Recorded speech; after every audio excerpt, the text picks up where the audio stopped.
আসসালামু আলাইকুম everyone, welcome করতেছি আমার নতুন একটি ভিডিওতে। আশা করি ভিডিওটি ভালো লাগবে। তো আজকে আপনাদের জন্য খুবই মজাদার একটা পিঠার রেসিপি নিয়ে আসছি। আমি আজকে পাটিসাপটা পিঠা তৈরি করেছি।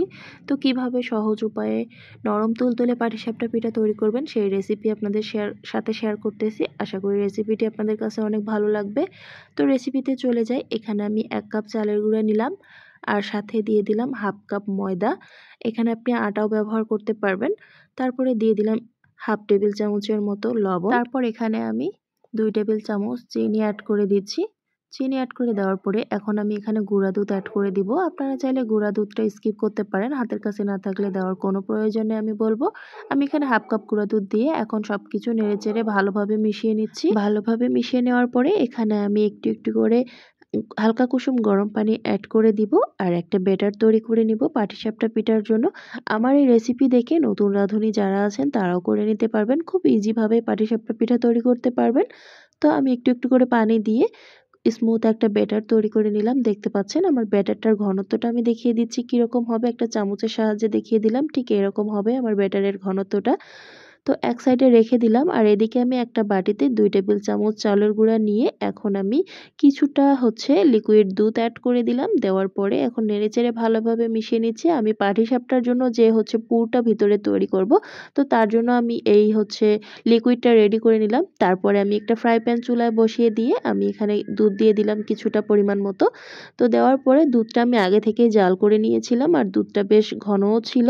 তারপরে আমি আর কিছুক্ষণ জাল করে নেওয়ার পরে এখন একটা বলক চলে আসছে। এই পর্যায়ে আমি যে লিকুইডটা তৈরি করে রেখেছিলাম সেটা একটু একটু করে ঢেলে দিব। আর অবশ্যই এই কাজটা কিন্তু আপনারা ধৈর্য সহকারে করবেন আর নাড়াচাড়া বন্ধ করা যাবে না, তাহলে কিন্তু তলানিতে লেগে যাবে। দেখেন আমি কিছুক্ষণের মধ্যেই কিন্তু এটা ঘন হয়ে আসছে। তো আমি এই পর্যায়ে মিষ্টির জন্য গুড় দিয়ে দিলাম, আপনারা চাইলে চিনি দিয়েও করতে পারেন।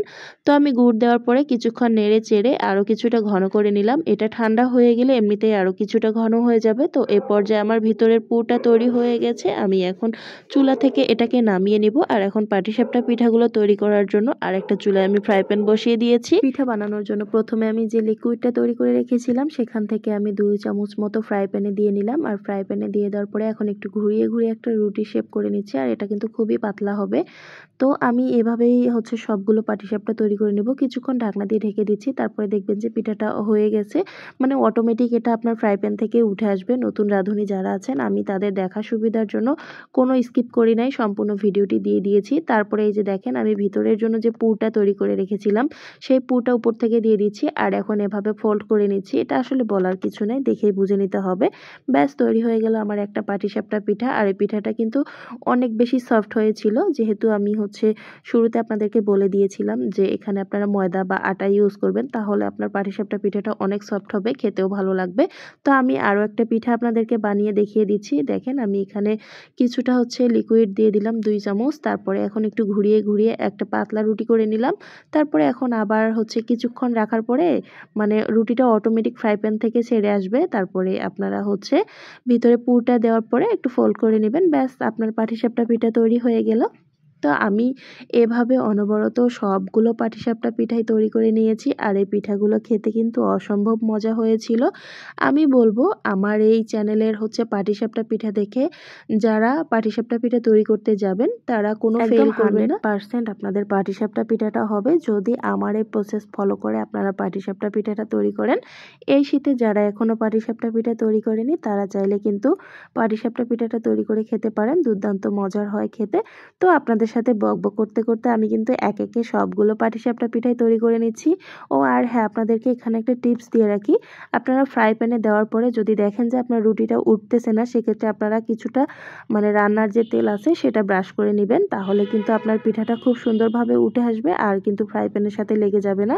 তো দেখেন আমার পিঠাগুলো কি স্মুথভাবে উঠে আসতেছে আর খুব সুন্দর কিন্তু একটা কালারও চলে আসছে পাটিসাপটা পিঠার মধ্যে। তো শুরুতে যে পাটিসাপটাটা বানাবেন সেটার কালারটা একটু চেঞ্জ হতে পারে। তারপর বানাতে বানাতে একটা সময় দেখবেন যে আপনার পাটিসাপটার লুকটাই চেঞ্জ হয়ে গিয়েছে আর খুব সুন্দর কালার চলে আসছে। আর এদিকে তো আমি একদম অনবরত সবগুলো পাটিসাপটাই তৈরি করে নিচ্ছি। আমি যে পাটিসাপটাগুলো বানিয়েছিলাম আমরা বাসার 3 জন সদস্য তো বসে একবারেই হচ্ছে সবগুলো পাটিসাপটা পিঠা শেষ করে ফেলেছিলাম। এতটা মজা হয়েছিল।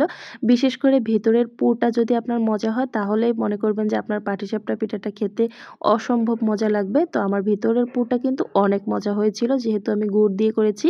কিছুদিন আগে একটা গুড়ের ভিডিও আপনাদের সাথে শেয়ার করেছিলাম।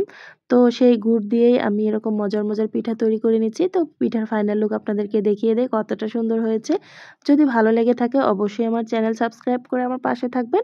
নিত্য নতুন ভিডিও তাহলে আপনারা দেখতে পারবেন। আজকের মতো বিদায় নিচ্ছি এখানে। আল্লাহ হাফেজ।